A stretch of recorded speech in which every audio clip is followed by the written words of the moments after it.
Do we in America treat athletes like shit? Coach and I are back this week on Iceman and Coach.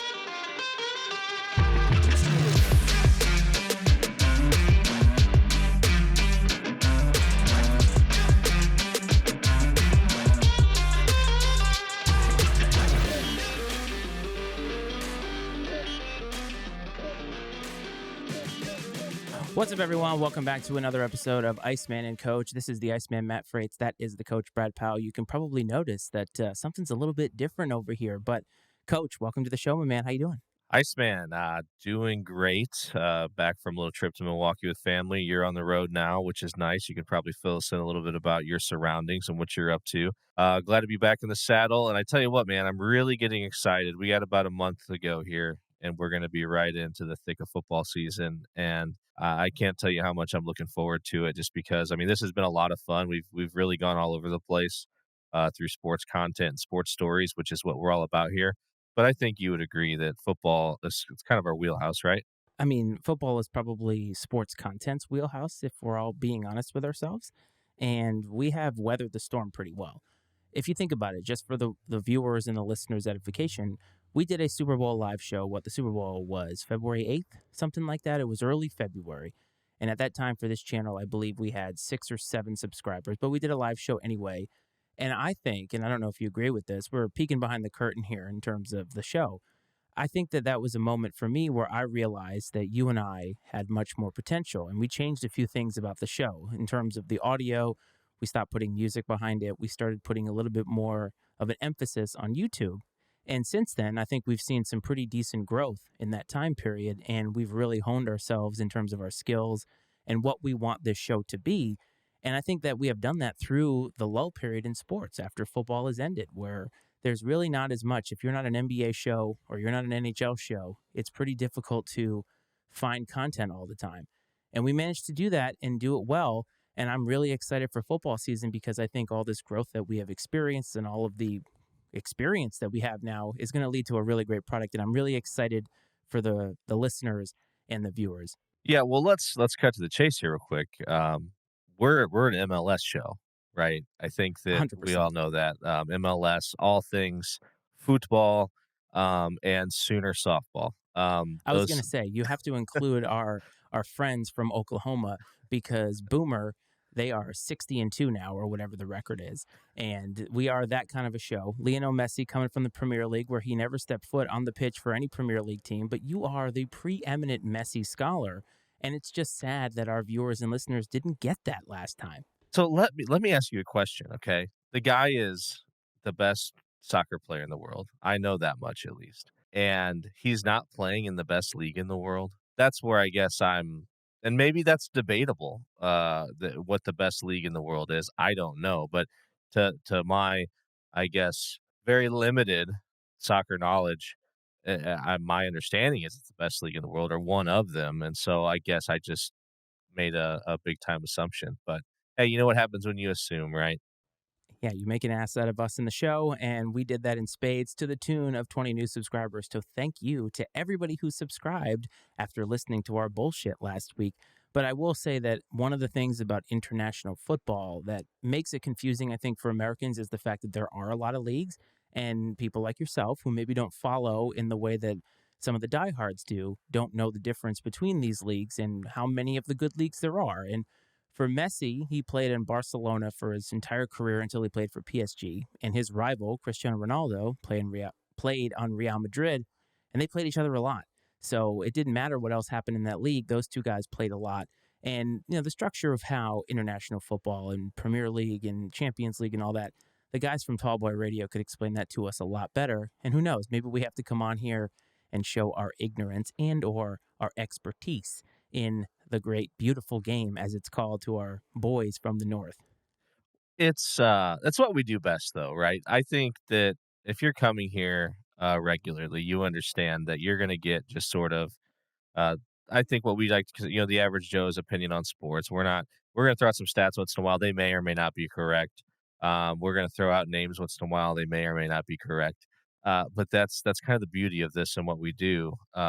We're here to talk to if you are a sports nerd and are very serious about all the little nuances of every sport and the statistics, this show's not for you. That's just the truth. So, but if you're just enjoy dudes talking about sports and sports stories, this is it, man. I think we do it about as well as anybody, and our growth shows that. Here's the thing, you and I are both dads, and Father's Day happened in the time that we last recorded, and being a father is about imperfection, right? We fathers don't get everything right. I know I said this on Father's Day, and I said this since then, but when I had my son, the first time I held him, the first thing I said to him, obviously he has no idea what I'm saying, was, "I'm gonna do the best that I can." And that's what we do here. We do the best that we can. We don't know everything. We don't claim to know everything. But I will tell you one thing, and I will look straight in the friggin' camera and tell you this. We are having the most fun of any independent sports podcast out there, and I will put that up against anybody. So fight me out there if you don't think that we're having a good time. Oh, without a doubt, man, without a doubt, and that's just it too, right? We're fathers. We both have full-time jobs. Unfortunately, this isn't paying the bills yet, right? So, this is just it's a labor of love, right? I mean, this is a passion for both of us, and it's a way for us to, you know, I guess, enjoy our friendship and talk about something we're really passionate about, which is sports, and it's a nice, pleasant distraction from the daily grind, if you will, that fathers and mothers, parents alike, and full time employees go through, right? Um, and so this is just it's kind of an outlet for us, and we just hope that you enjoy it as much as we do. And talking about Father's Day and enjoying something tremendously over Father's Day weekend, I think I talked a little bit about how me and my daughter, we were hanging back from going on the family trip to Milwaukee for my wife's nursing school stuff because she had a softball tournament. And we've talked a little bit about her softball journey here on the show before. And so they had this tournament. She was really excited to play in the tournament, and I was excited to kind of be there with her and share that experience. And I tell you what, I mean, it delivered as far as like me enjoying spending time with her, kind of feeding my own, competitive juices, if you will. But I saw it, when I was coaching middle school, high school sports, I saw plenty of, like, crazy parents and stuff, but this was my first, like, real experience with the crazy, like, little league parents. It was absolutely insane, and, then the first day we were in, like, pool play, so, yeah, you wanted to win, but, like, the stakes weren't quite as high yet, so people pretty well kept it together. Day 2, we ended up in, the gold bracket or whatever, and so now it's like you gotta win to stay in advance, and we're playing a team, and all of a sudden, like, we get an inning or 2 in, a couple runs are scored, and things start heating up, because it's a close game for a little while, and the part that people were that frustrated about it and getting that upset about 8U softball, um, like, don't get me wrong, like, I'm competitive just by nature, but, like, I'm not gonna go out there. I don't care if it's the worst call in the world. I'm not gonna yell at a 15-year-old kid who's umpiring. I'm not, gonna scream at the kids for making a mistake. The people who piss me off are the crazy parents. And this other team we were playing, the stuff they were freaking out about is stuff that's, like, it's against the rules. They don't know the rules. Like, they are talking out of their ass entirely. They have no clue what they're talking about. And that's the part that I think bothered me the most. Like, if you're gonna make a stink the way they were, like, at least know what you're talking about. At least be arguing for the right thing. But, I mean, these are people that just blatantly don't understand the simple rules of the game.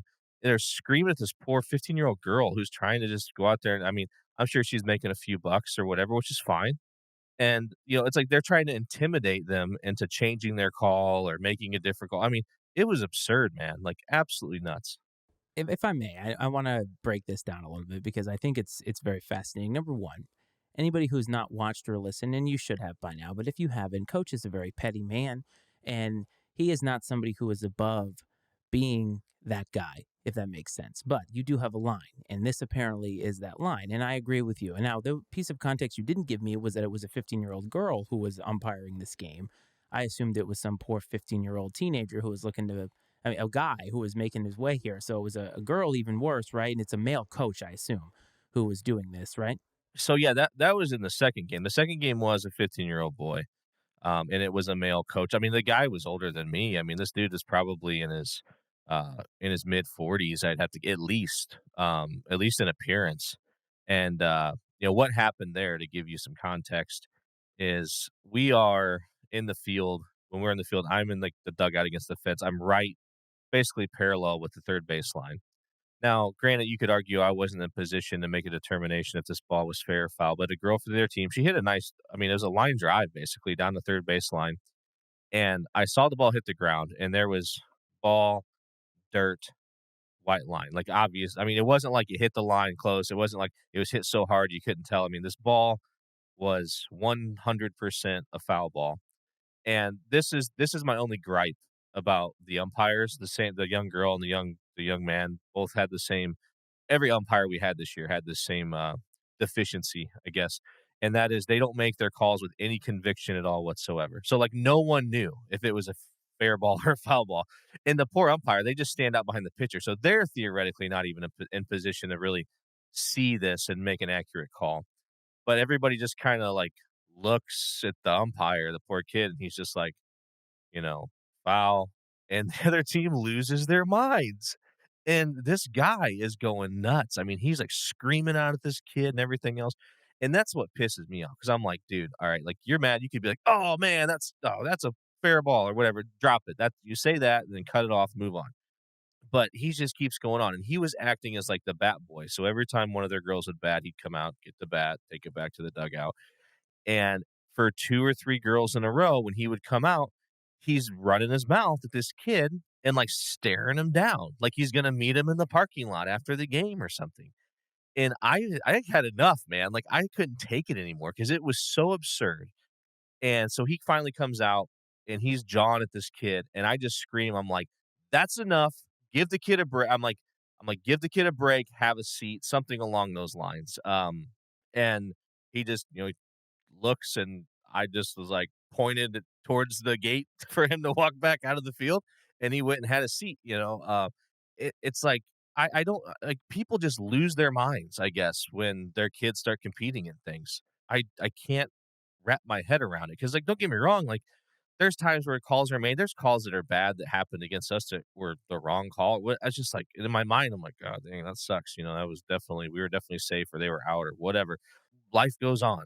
And what you don't realize is you're teaching your kids. The example you're making for your children is terrible. You're not teaching them to handle any adversity. It's like, hey, if something happens you don't like, freak out, and that's going to fix it. Well, for one, the vast majority of the time, it doesn't change anything.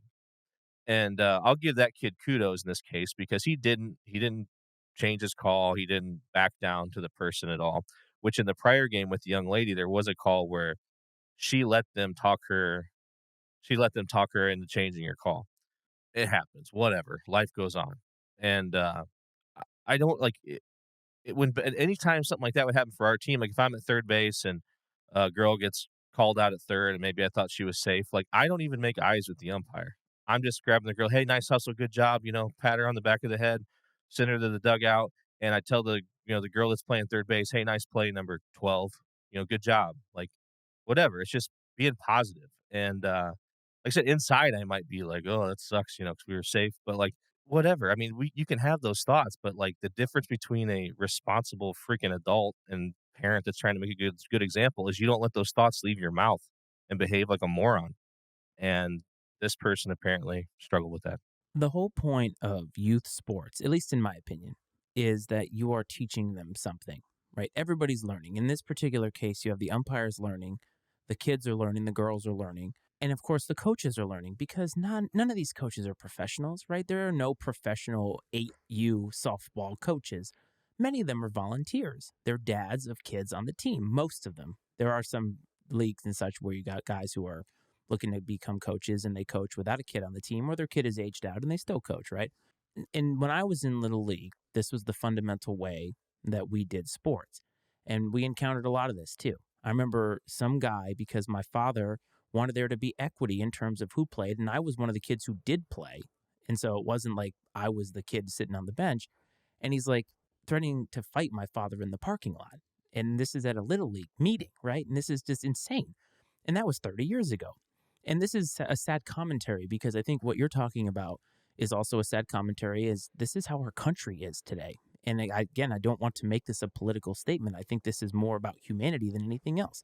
And we are teaching young people at every turn that if you don't like the way things are, just bitch and complain about it.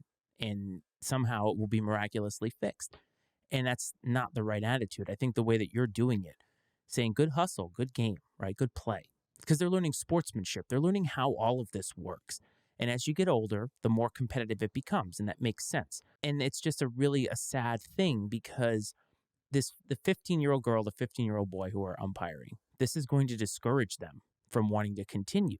And that's not what you want. It may actually discourage some parents from having their kids participate in this league because they see this bullshit and they're like, I don't want my son or daughter a part of this because this isn't just 8 under softball. This is all over the place. This is youth soccer. This is little league. This is pee wee football. It's all over the place. And what you have are parents trying to live vicariously through their children at the youngest of ages. And it should never be that way. And when you told me this story, I just put myself in your shoes and I would have done the same thing. But also, I tried to put myself as you in this situation. And that made me laugh out loud because I thought, this is a tame way that he handled this. Normally, I feel like he would be fighting the guy in the parking lot. No, I would never go. I would never do that.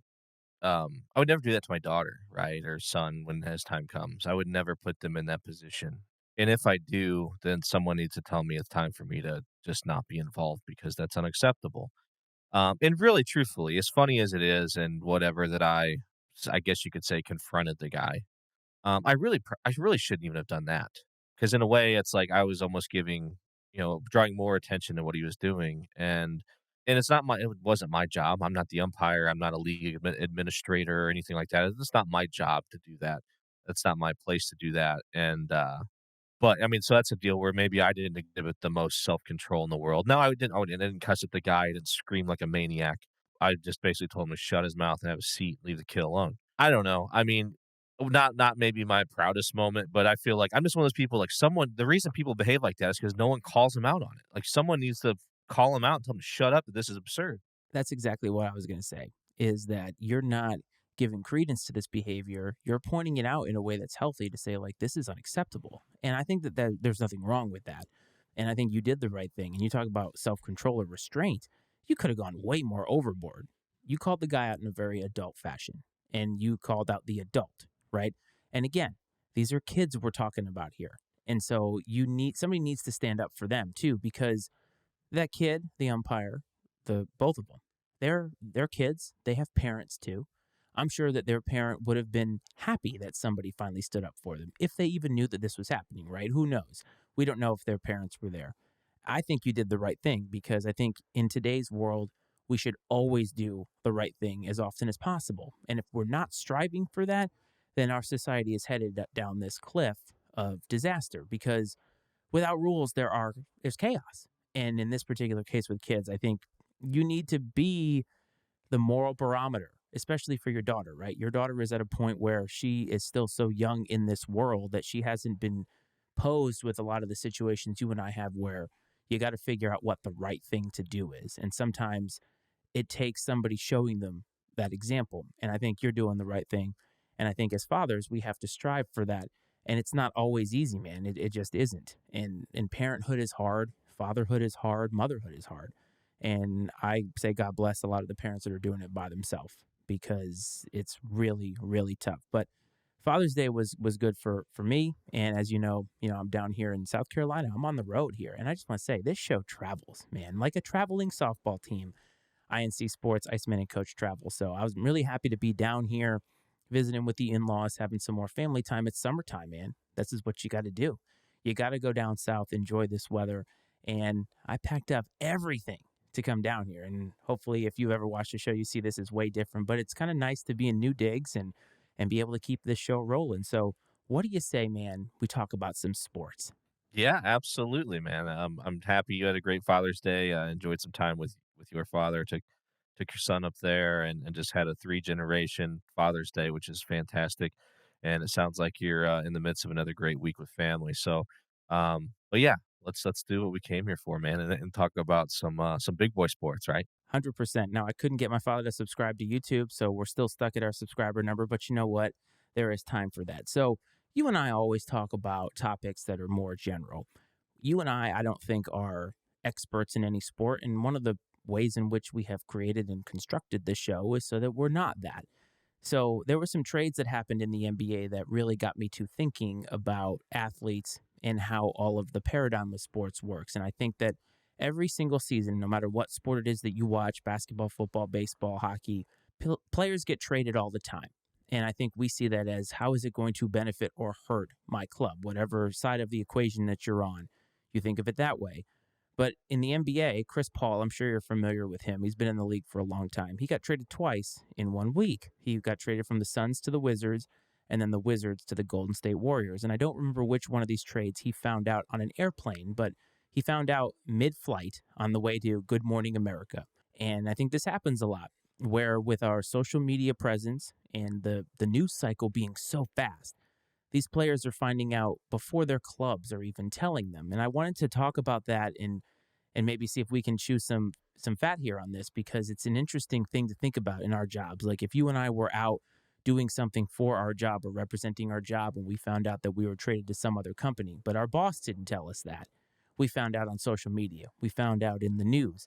And I think it's interesting. So I wanted to hear your thoughts on that and how you would actually handle this if you were the athlete in this case. Yeah, it's interesting. I think that I see it from a few different perspectives. The one is you should hear it directly from a member of the organization. That's the way these things should happen. What prevents that from happening is, like you mentioned, with the news media cycle and social media, and you have with the nature of that these days, you have these reporters who always want to be the first with the scoop, right? And the second they get any sort of, even if they don't have hard confirmation, they're running with these stories, right? I think the days of where you tell someone like, hey, this is what's going to happen, but let me handle it first, and then you can report on it after that. Like those days are gone, right? I don't think that exists anymore in most cases, because everyone wants to be the first one to break a story. On the other hand, from the athlete perspective, while that sucks, and we talked a while back about some of the scheduling and how it's hard on families, which it is. I think that you could also look at the way these guys are compensated though and say, you know what, like that's the trade-off. You're paid millions of dollars to play this game. The trade-off is the fact that you could have your entire life, and that might be a little dramatic, but your entire life uprooted, moved to a city on the other side of the country in the snap of a finger, or released for that matter. I mean, there's a number of things. You could be forced to play on Thanksgiving and Christmas Day and your kids' birthdays and all these other important family events that may pop up or life events. And not in all cases, but in many cases, the trade off is millions of dollars. I don't know. I think with every job anywhere, you got to take the good with the bad, right? We all do that. I think whenever someone I think comes on like changing jobs, whenever you're considering leaving a company or whatever, yeah, you look at the things like, um, the hours, the salary, the benefits, but then you have to also look at what are like the things that you can't account for that you have as a part of this job, right? That maybe you wouldn't get away with or have at this other job. Maybe it's, the coveted flexibility or whatever, whatever other little odd intangible things there are that exist at your current job that wouldn't exist at others. Yeah, that's the kind of way I look at, you know, jobs like you and I have. You'd think about them in that fashion where when it comes to pro athletes, like I said, the salary, the stardom, obviously the exposure gives you opportunity for endorsement deals, everything else. Apparently being a professional athlete qualifies you to be a political and world expert on things. So there's a lot of benefits that come from being a pro athlete, and I think that's just the trade off, man. You got to take the good with the bad. There's bad with every job everywhere, and that just happens to be one of the downsides of being a pro athlete. Yeah, I agree with you. Now, the other side of that coin, and when we did the draft a couple of years ago, we had a guy, Myron, who was on with us, and he's trained a lot of guys like Stephon Diggs and Vernon Davis in the NFL. And he talked about how when guys are drafted or traded, how much of an uprooting it is in terms of their lifestyle. And think about a young kid coming out of college, and he used the kid from Mississippi State. Where is Mississippi State? Starkville, Mississippi, right? Some super small college town in the middle of a state that not many people live in or know much about unless you're from that area of the country. And then he gets drafted by the LA Rams and he's out to LA, right? and he's got to find a place to live. He's got to find out where he's going to get all of his groceries. He's got to basically reroute himself to another area. And I understand it's inherent to the job, but there are certain aspects of it that are difficult. And when you get traded mid-season or in the middle of a tenure in a place, you become accustomed to living somewhere. Now, Chris Paul is a veteran athlete, so he knows this comes with it. It's part and parcel with being an NBA star. He's been traded numerous times before. This is not a big deal for him. But a lot of these young guys who are trying to make it somewhere, and then they get traded, and this is their next chance to try and make it. And I think about all of the things that come with having to uproot yourself. You and I live in the same area. We live in a stable place, right? We're probably not going to be told that we have to go somewhere else. And now people do have this in their job, military and other types of jobs like that. And I just think that this part of it is fascinating. And I wanted to get your thoughts on guys like Victor Wembanyama, who got drafted number one overall in the NBA draft. He's coming from France, and he's going to be playing in San Antonio, Texas. Completely different. And that has to be difficult. And I think that we don't take that into account enough when we then place expectations on these players. So when they get drafted or traded to your team, they're seen as you're going to help this club. And we kind of forget about a lot of that stuff. We don't talk enough about it. So I wanted to bring it here and talk about it because I get it, what you're saying. It's part of it. You get paid a lot of money. Not all of them get paid the big bucks, though. I mean, they get paid more than we do, but they don't get paid the big bucks. Like, they're not Chris Paul, who's set for life. They are trying to make it, or let's say in baseball, they're minor leaguers. They're getting paid like 38 grand. And then they have to go play in some other bumfuck city somewhere and try and make the big club. I think it's just something we need to recognize a little bit more. And these trades made me think about that. Sure, the people that it happens to the most are probably those that you're talking about, like the league minimum guy, right? The journeyman that is the 10th, 11th guy on a bench that's been on 15 different teams. Those are probably the guys that happens to the most, and it would have the most serious impact on those guys because of their financial situation. And, those guys are just scrapping to stay on a roster most of the time. At the end of the day, like, it's not, it's not like this was, I don't know how, if you would say, what I want to say is, it's not like this is their only option in life to generate an income, right, and make a living. They could have chosen to do something else. I mean, because it's not like this catches people. It shouldn't catch people off guard. You kind of know what you're signing up for when you get into this kind of thing. Now, that doesn't make it easy though either, and I'll say that. So I don't want to come across as too crass about it. But Yes, you do. Yes, you do. grow up, whiners. Yeah, boomer. But shouldn't they find out from the teams though? Like Yes. this thing with breaking news. Like, I respect Adam Schefter. I respect Adrian Wojnarowski for what they do. They have contacts within the league, and they've been doing this for a long time. But this need to be first. Like, I guess in my mind, what does Adam Schefter benefit from being first out with some of this news to the detriment of whatever player it is that's on the other end of it? And I just that part of it I don't really understand in today's world. And I guess it's because the news stream moves so fast. So we get our news at the drop of a hat. Like today, when I'm scrolling through Twitter trying to figure out what we're going to talk about, I see this whole NFL gambling thing. And I'm like, it moves so fast that this will be old news by the time we record about it because I don't want to talk about it this week. You know what I mean? Like, it'll be like, oh, we forget about that and move on. And I think that the team should be the one telling them, but I don't know how that works, man. How do you think that that works? Do you think that the team has made this decision? It goes down to the league office, and some mole in the league office tells one of these reporters, and they report out on it before the team can even have a chance? Or is it really an orchestrated dance between these teams, and they don't really care about telling the player? They're fine with the player finding out via social media or via the news. My assumption's always been that these guys have sources within the organization, So in Chris Paul's case, like, you wouldn't even have to have a source within he was traded twice in a week or something. You said you wouldn't even have to have a source with whoever was trading him. I mean, it could be from who he's getting traded to, right? I mean, it could be a source there that lets the cat out of the bag, I guess. And you kind of asked, like, what's the point of being first? I think in today's age, it's, well, hey, like, Adam Schefter, like, why are we paying you if so and so reporter is always breaking the story first? Well, we don't need you anymore because the story's already out there, And so I think maybe it's a deal with website traffic and things like that. It generates, the clicking the link, going to the page, that whole deal. being the first to capitalize on that initial wave of traffic. And so if you're not, I would guess that from guy one to guy two, number one and number two in these cases, that the difference in traffic it generates is probably substantial, possibly, and that may be all the difference. That may be all it takes. You know, if Schefter's not out there getting the scoop before everybody else, then you're going to get rid of him, and you're going to go pay the guy that's got the most sources. You know, pay him to come do it for you. Which is what we're setting ourselves up for when some of these big time sports podcasts and sports shows, end up retiring. We're going to take over. But this wasn't something we were planning on talking about, but I just thought of it as you were talking about this. But we hear a lot about these players who falter because they never really adjust to the lifestyle of playing pro sports. And this really is more for players that get handed a lot of money.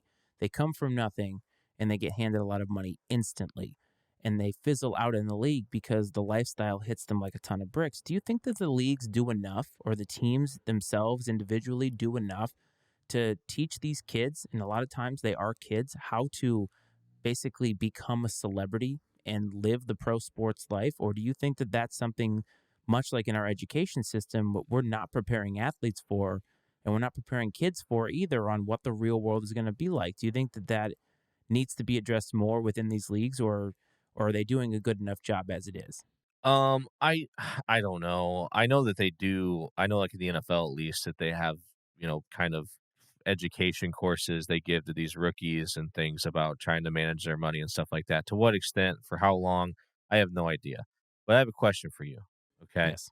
if you walked up right now on the street to an 18-year-old, 19-year-old, 20-year-old, let's just leave it there, 18, 19, 20-year-old kid, and said, try to tell them anything. What are the chances that that person's going to listen to you? Let alone if that person's got $10 million in their bank account that they didn't have yesterday. No, that's a good point. I mean, that particular demographic and age bracket is notoriously stubborn. I mean, think about the two of us at 18 to 20. Like, what would happen if we were told something that we didn't want to hear or that maybe didn't fall in line with what we want out of our life? And you're right. I'm not saying that the players or the kids aren't responsible for receiving the message and that, but it was just I wondered if the leagues were doing enough because it is a big transition and there's a lot of things that come with it. And I'm talking about financial responsibility, making sure that people don't steal your money. You hear a lot of stories about that. These kids getting taken advantage of.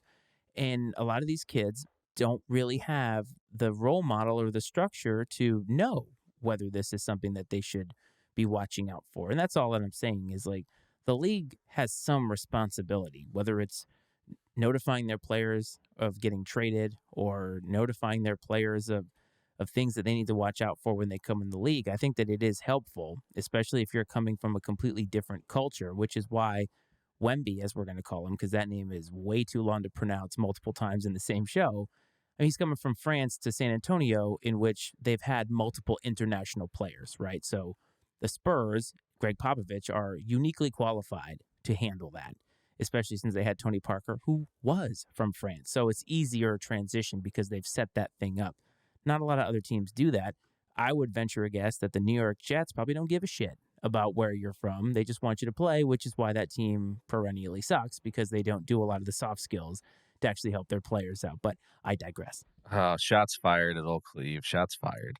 No, no, no, Um, no, no, not no, whoa, whoa, whoa, whoa, whoa, hey, hey, hey, not at Cleve, my man. Okay, Cleve is not a member of the New York Jets. He Cleve's does team. not. It is This- Cleve's team, but he has said these things before. He knows this. If you're a Jets fan, you know this. You know that you can't trust your team. Stu Gatz on the Dan Levitard show always says, I hate them because they never do the right thing. So they're an example of an organization that maybe doesn't take those things seriously. But let's move on from the serious stuff. Let's talk LSU. Are you ready to talk the LSU Tigers? of course I am, right? One of the most, in my opinion, dysfunctional yet highly successful universities in the country. That is exactly how I want to steamroll into this segment. So, LSU has been interesting this year. We covered them when they were in the national championship for women's college basketball. Now, they won, remember? And we talked about that controversy with Caitlin Clark in Iowa and all that good stuff. Well, they had themselves a weekend by the men's baseball team winning the College World Series. Note who won that because it will come up again later. And obviously, that's a great feat. They played Florida, who Florida had looked good coming in, and the bats just came on fire, which lends itself to what you said is that in baseball specifically, sometimes the bats just get hot and you can't stop a team. So those are two great things. They win the national championship in two sports. Well, this past week, a name that I hadn't heard in a while came up, Les Miles. And I'm sure when he was in his heyday, the Mad Hatter was your kind of coach. I've never been, like, a big Les Miles fan, man. I really Really? haven't, yeah. I always found him just kinda strange, the chewing on the grass and stuff like that, it's just weird, man, like, he's kinda seemed like he's intense at sometimes, and other times he kinda seemed like this "aw shucks" sorta guy, I think. I don't know. I've never been a big LSU fan, and so maybe that's a big part of it, but, yeah, I was never cared a whole lot for, Les Miles. No, I think I know what it is. I think that you cannot live in a world in which two Mike Leaches exist because that basically is the kind of stuff that Mike Leach used to do. I don't even think these guys are in the same stratosphere. Mike Leach, he is on his own pedestal, and always will be. But that's the key. That's the key, though, is that he's on his own pedestal. So when somebody comes along who shows some of the behaviors, the eccentric behaviors of a guy like Mike Leach, it somehow triggers you because you're like, no, no, no, this I will not stand for. And they're coaching in a university that I just already can't stand. So it's like two things happening. And we should say rest in peace, Mike Leach, Of course. because the man no longer with us. So he is on a pedestal for this show forever. But Les Miles had an interesting week also because LSU got in trouble for some things that happened back in 2012 to 2015. He was famously the coach for them, I think, gosh, maybe like 2008 to 2016. I don't remember. It was a long enough tenure in which he was there and made an impact. And he had to vacate 37 wins recently because of some things that happened back in 2012 and 2015. There's multiple things I want to bring up about this because it makes him ineligible for the College Football Hall of Fame. So that'll make you happy because you have to have at least 100 wins and or have coached 100 games and have a winning percentage of 600. And because he vacated 37 wins, he now has less than a 600 winning percentage. But all of this stuff with vacating wins, I've never quite understood it by the NCAA. It's never made a lot of sense to me. And I understand that you have to bring down punishment when people break the rules. And you're a steadfast believer in that. You've said that about gambling, right? If you break the rules, the punishment should be swift and severe. But in this case, vacating wins, like we all saw that stuff happen. Just because a record book says it didn't happen doesn't mean it doesn't happen. I never quite understood that. I want to hear your thoughts on that. Well, first of all, gambling opens the door too much for someone doing something on the field to change the outcome of a game, in their favor. This stuff, I don't know if this is the NCAA's attempt to, like, remind the rest of us that they still do exist. I think they're one of the most poorly run organizations, in sports. At this point, if you wanna dig deep enough, anywhere, at any of these major universities, you're gonna find stuff like that. You're gonna find people getting paid or whatever else, getting cars, getting whatever, I don't know, promises, parents getting jobs, the Reggie Bush stuff that went down. Like, it's stupid. Reggie Bush should have the Heisman. Like, it's I the agree. dumbest thing ever. I think this is so stupid. The Fab Five, like, vacating the championship or whatever, the final, it's stupid. I mean, and hey, I don't those guys, I'm not a fan of the way those guys went about what they did, but, like, they were great. They were great at what they did. They were great on the basketball floor, and that's what earns these accolades, not whatever happens off the floor. So this is one of those cases where, yes, I understand what the rules are, but to go back, 10 years, especially when it was happening in an era where it was happening everywhere, it was like the Wild West, right? Yeah, sure, NIL's made things crazy, but at least it's all on the table now. And back then, it was all happening. It's just people pretended it didn't. Just everybody flying their flag of amateurism, right? It's just such a waste of time and resources. It's absolutely absurd. And I really think it's only a matter of time before, especially in relation to college football, before the NCAA basically becomes obsolete and Oh, irrelevant. that's around the corner. And you and I talked about that the very first time we recorded. We talked about this, or at least we alluded to it, that the NCAA needed to stay relevant. But when I think about this, I think about going back 10 years. And it reminds me of when people go back in somebody's social media feed to find something weird that they said from 10 years ago and you don't put any contents. Look, the reason that these wins are being vacated on the football side is because there was one guy who was ineligible. They knew he was ineligible and they didn't report it until 2018. So I get it. And he was taking payments and there was a lot of other things happening. I understand that under the veil of amateurism, which is something that, as you pointed out, they fly like a flag as if it actually means something when we all know it doesn't. And they're making it more and more known every day that it doesn't matter with NIL and the transfer portal. It's becoming more and more like a pro league. It's an asinine to me to go back and vacate something that is so far in the past now. And who does it hurt? You know what I mean? Like at this point, what is it hurting to have it stand that way? Because we all saw Les Mile play those games or his team play those games, and those kids earned that. So now, because one thing happened in which they didn't have any control over, now they lose out.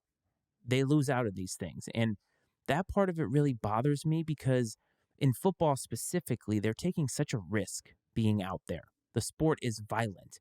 And the universities at that time didn't give them anything. And you can come at me and tell me that they get an education, whatever, right?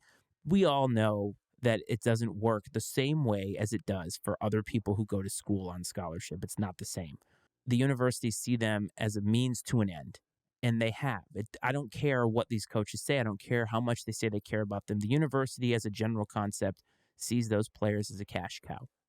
You cannot tell me that's different. And so now what we're doing is we're just going to find ways in which the NCAA can pull down the iron fist and say, look at us. We still have power. And you know what? That time is fleeting because they're not going to have a goddamn thing to do when this becomes a semi pro league. They're just not. No, it's ridiculous. And what I want to know, right? So he is did so can he not make the Hall of Fame? I saw the story, I just don't recall the details. Is Les Miles not qualified for the Hall of Fame because he is now below what they consider to be like the win total It's not the win total. I think you have or the winning had to have percentage? it. I think you have had to have coached 100 games total and have a winning percentage of 600 or better. And because of these vacated wins now, his winning percentage dropped to like 560 or something. So when they vacate these wins, do they give these wins to their opponents?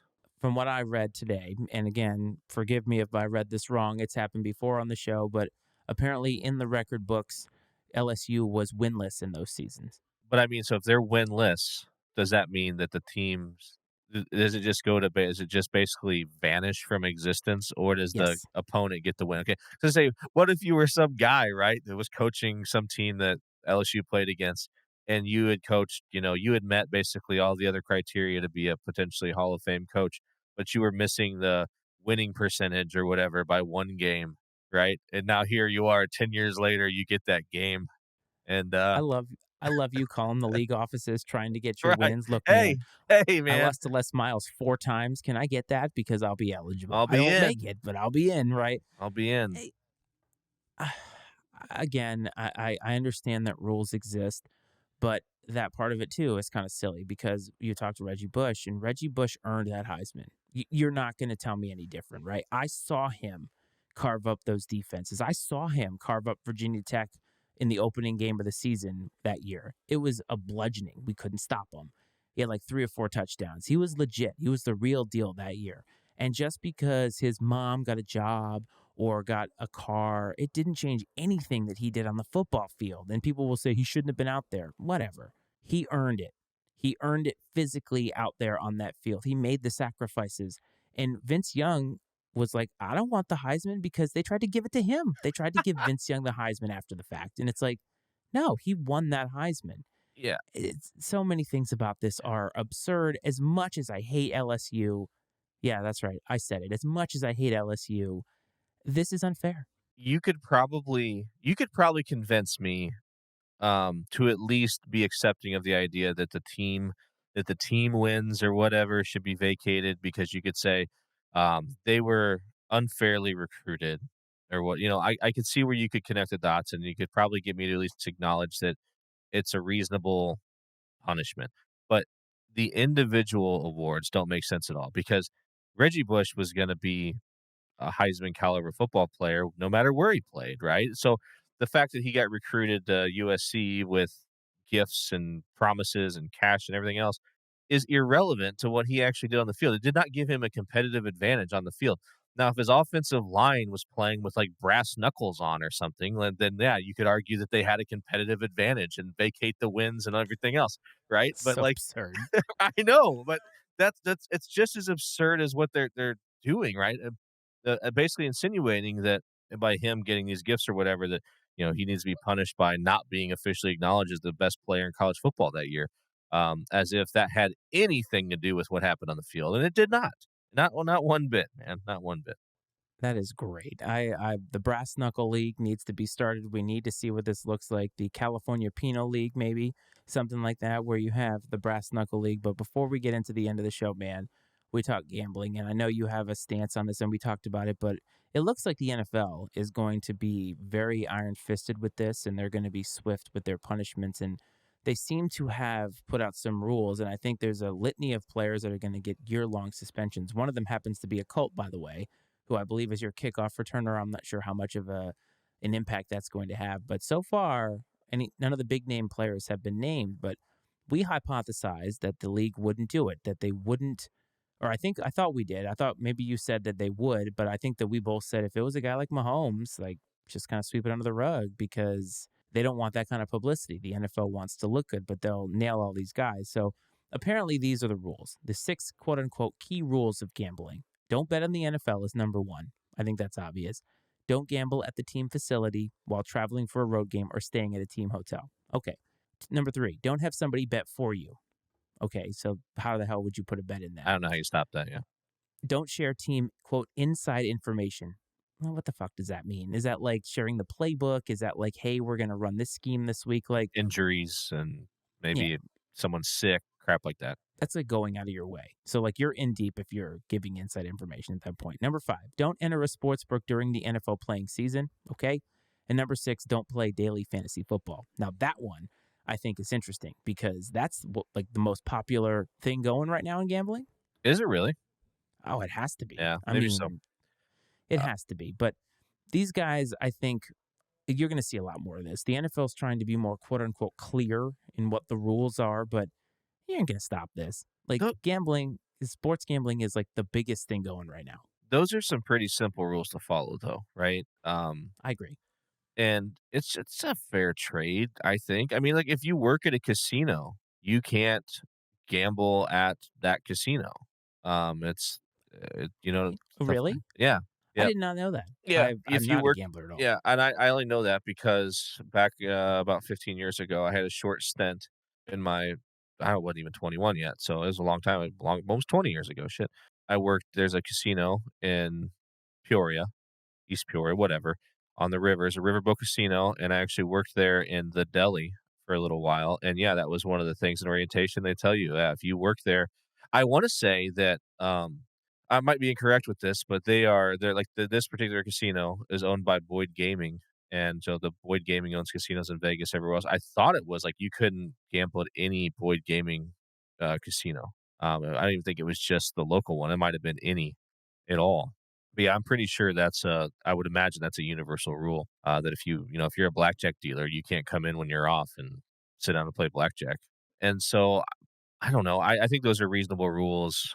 Like I said, there's things like this that exist in jobs everywhere. It's supposed to like insider trading, right? It exists. Not that it doesn't happen, but there's rules in other professions that are similar.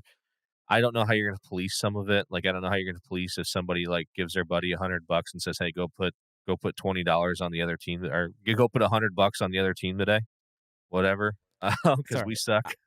I'm just laughing because I'm imagining a 17-year-old coach at training for a deli, and you're like, "What? I can't gamble here. I just want to make some fucking sandwiches." Like, that part makes me laugh because it's like in the orientation manual. Well, the orientation was, like it was a group of, like, 20 people that were being hired for various positions at the casino, so it was a catch-all, but, yeah, I mean, I wasn't even old enough to gamble there, so, yeah, it didn't apply to me. That's fantastic. I'm just, man. Sometimes I wish we can go back in time and like relive some of these things that we had to go through because that's great. I was not aware of that, but nothing much more to add about that because we've talked about gambling before, and I think that we'll see this over time. And I think the next time that we will talk about it in depth will be if a big player ever gets nailed. And I just feel like that's got to happen, or the NFL is going to be faced with that particular decision at some point. And we'll see. They're inconsistent about how they dole out justice, as we know, with with Deshaun Watson, right, and all that stuff. So time will tell on that. But you know what? We got one more thing to do.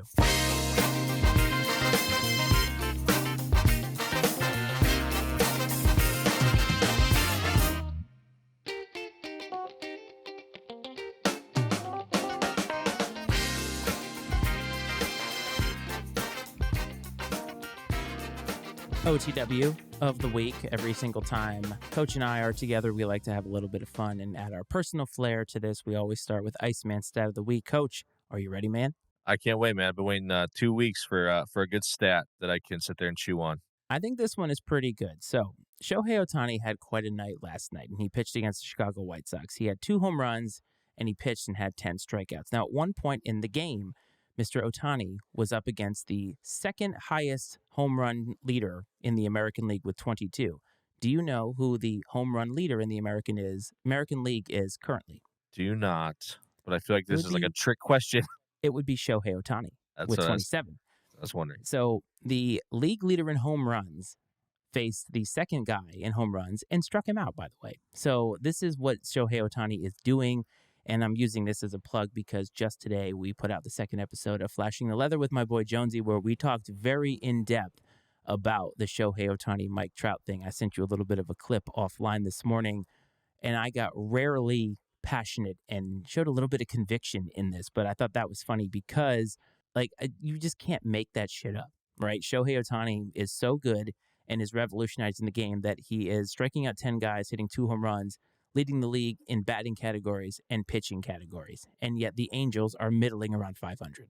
It's funny because what pops into my head when you're sitting there talking about this is, I grew up playing baseball and stuff. If you were, the pitcher was batting, you hear people say, "Oh, come on, help yourself out a little bit here." It's the same thing. He's out there on the bump. It's So like, help true. yourself out a little bit here, man.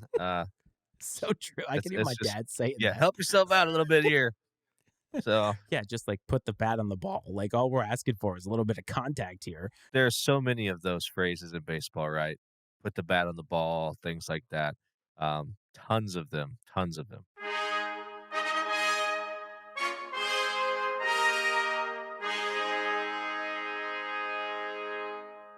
As always, it is time for Coach's Pick of the Week. The last time we were here, the coach made a prediction. Now, earlier we talked about the LSU Tigers winning the College World Series. Well, that is directly correlated to Coach's Pick of the Week because Coach predicted that the TCU Horned Frogs, who he predicted the week prior to lose to the Indiana State Sycamores, were going to win the College World Series. However, they did not. They almost did. They almost made it to the final, and that makes Coach a very paltry 2-8. The streak continues. You have now lost 7 in a row. So, Coach, it is time to redeem yourself. Please bless us with another picketh of the week. Hear ye, hear ye. I just want to know if any of you out there have seen such excellence in picks. To go 7 in a row the way that I have done takes true skill and expertise. You may think going into this week, with all going on in the world in professional or college sports, is baseball, right? That I'm going to be stuck picking a meaningless Major League Baseball game. But I say nay. I come to you with a new sport this week to the Iceman and Coach show. And so we're going to gentlemen, start your engines, I should say. We're going to the world of NASCAR. That's right. The Chicago Grant Park 220 is happening this weekend. It is a road race, and I'm going to pick Chase Elliott to win the Grant Park 220. He is entering this with 2 consecutive top 5 finishes. He is due. I think road races open up all possibilities. It really puts your driving skills to the test, blah, blah, blah, whatever someone who actually knows shit about this would say. But nonetheless, at the end of the day, I'm picking Chase Elliott, and I think he drives the number 9 Napa car, if I'm not mistaken. I hope I'm wrong because it would be tremendous. But Chase Elliott it is for the big win this weekend in Chicago. Chase Elliott, and for your weekly reminder, whenever Coach says you should pick something, 100% do not pick it. And I think this pick couldn't be more indicative of that. To win whatever the NASCAR race is and driving whatever car it is that he drives, coach. So let it be written. So let it be done.